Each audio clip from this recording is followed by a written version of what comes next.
来乡亲啊，虽然讲即摆国内的疫情算是稳定咯，但是国外也是真严重。境外输入的病例也是真多，像今仔日到82例，昨嘛有74例。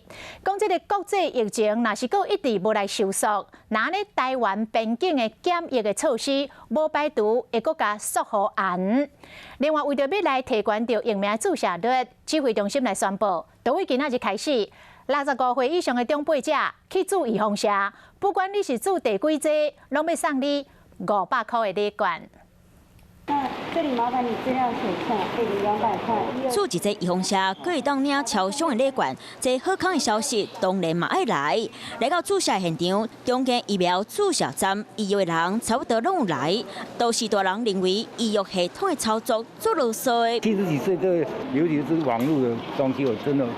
搞不懂怎么弄，会预约才有用啊！我是预约好了，这才公布说有500块。指挥中心设奖励方案到4月10号，满65岁以上的士大人和55岁以上的原住民，若是注预防针，得当领500块，和少年仔嘛有好康。18岁以上的民众到3月底注第一剂和第二剂嘛有200块会当领。若去阿东病院得当随注射。唔免预约。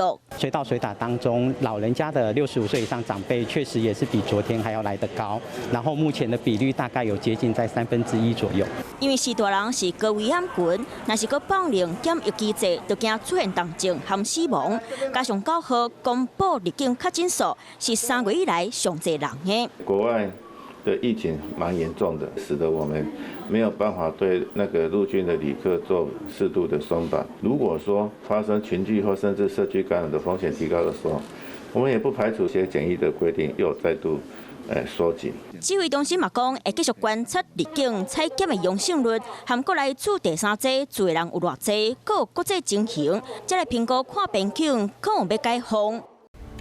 我是陈雅玲，想要跟我一起从零掌握天下事吗？赶紧按下华视新闻 YouTube 频道的订阅按钮，开启小铃铛，跟我一起探讨公共议题，给您最专业的华视新闻。